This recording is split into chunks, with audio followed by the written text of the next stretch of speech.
پیارے دوستو، کیا آپ اس شخص کے بارے میں جانتے ہیں جو آج سے ہزاروں سال پہلے پیدا ہوا لیکن آج بھی ہمارے درمیان زندہ ہے؟ یہ شخص مختلف موقعوں پر ہمارے سامنے آتا ہے اور ہمیں راہ دکھاتا ہے۔ یہ ویڈیو دنیا کے سب سے پراسرار شخص کے متعلق ہے جن کے بارے میں ہر دور کے لوگ ہمیشہ تلاش میں رہے، جن کا نام حضرت خضر ہے۔ حضرت خضر ہمیشہ زندہ رہنے کی قوت کیسے ملی؟ اس کے متعلق مختلف روایات ملتی ہیں۔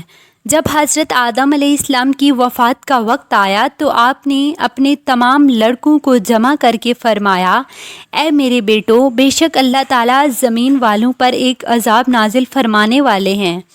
تم میری وفات کے بعد میرے جسم کو غار میں رکھ دینا، یہاں تک کہ میں سکون پا جاؤں تو میرے جسم کو ملک شام میں دفن کر دینا۔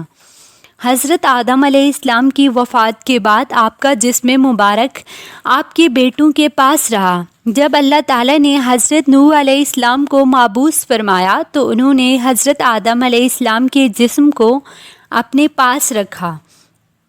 جس وقت اللہ تعالیٰ نے زمین پر طوفان بھیجا اور پوری زمین ایک زمانہ تک ڈوبی رہی، پھر طوفان ختم ہونے کے بعد حضرت نوح علیہ السلام بابل شہر میں آ کر ٹھہرے اور اپنے تینوں بیٹوں شام، حام اور یافس کو وصیت کی کہ حضرت آدم علیہ السلام کے جسم مبارک کو اس غار سے لا کر ملک شام میں دفن کر دو۔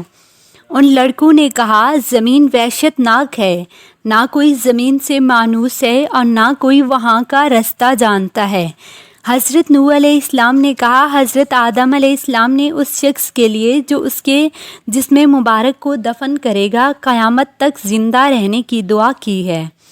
پھر آپ کا جسم مبارک اسی طرح رہا، یہاں تک کہ حضرت آدم کی سلبی اولاد میں جن کا نام خضر تھا، انہوں نے آپ کا جسم مبارک دفن کیا۔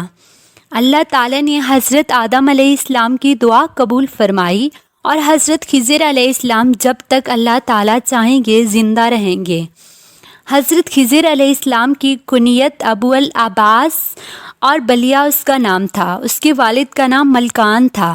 حضرت خضر علیہ السلام کی یہ خصوصیت تھی کہ جہاں جس جگہ آپ بیٹھتے وہاں آپ کی برکت سے ہری ہری گھاس اگ جایا کرتی تھی، اس لیے لوگ آپ کو حضرت خضر کہتے تھے، یعنی جس کے معنی ہے سبز چیز۔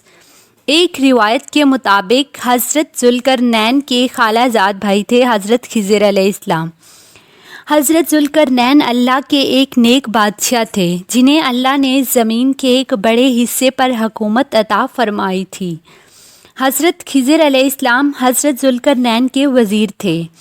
کتابوں میں حضرت خضر علیہ السلام کی لمبی عمر اور موت نہ آنے کی وجہ یہ بتائی گئی ہے کہ آپ نے آب حیات نامی ایک چشمے کا پانی پیا تھا۔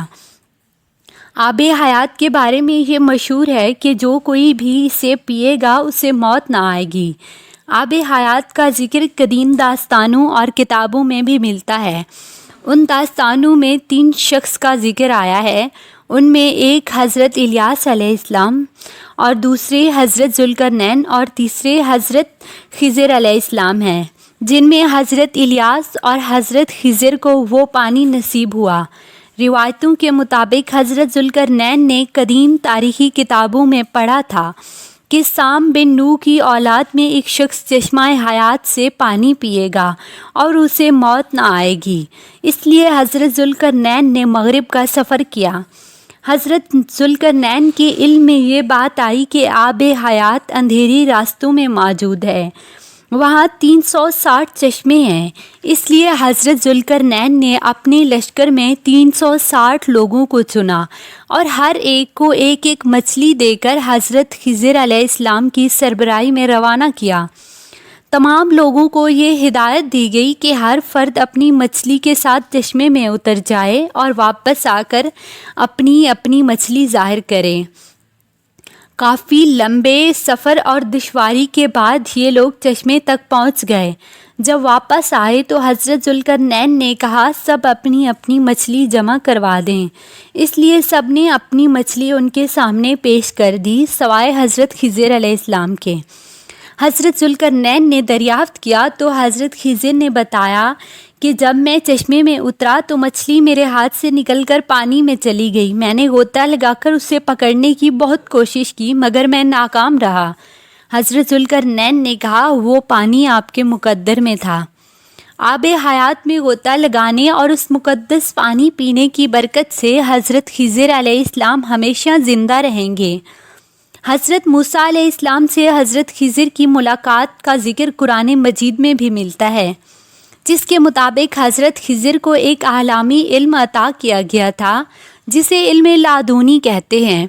اس علم کو سیکھنے کے لیے حضرت موسیٰ علیہ السلام حضرت خضر کی خدمت میں حاضر ہوتے ہیں اور ان سے درخواست کرتے ہیں کہ اللہ تعالیٰ نے انہیں جو علم عطا کیا ہے وہ مجھے بھی سکھا دیں، لیکن حضرت موسیٰ علیہ السلام کی جلد بازی اور صبر نہ کرنے کی وجہ سے حضرت خضر علیہ السلام وہ علم مکمل طور پر حضرت موسیٰ علیہ السلام کو نہ سکھا پائے۔ بعض علماء نے اس واقعے کو دلیل بنا کر حضرت خضر علیہ السلام کو نبی قرار دیا، کیونکہ ایک نبی کو ایک عام بندہ کوئی علم نہیں سکھا سکتا۔ حضرت خضر علیہ السلام کو جو علم لادونی عطا کیا گیا تھا اس کے ذریعے آپ مشکل میں پھنسے لوگوں کی مدد فرماتے ہیں اور گمراہوں کی رہنمائی فرماتے ہیں۔ لوگوں میں یہ بھی مشہور ہے کہ آپ راستہ بھٹک جانے والوں کو راہ دکھاتے ہیں، اور اگر کوئی اللہ کا نیک بندہ رستے میں مشکل کا شکار ہو کر رستہ بھٹک جاتا ہے تو حضرت خضر علیہ السلام اس کی مدد کرنے عین وقت پر پہنچتے ہیں۔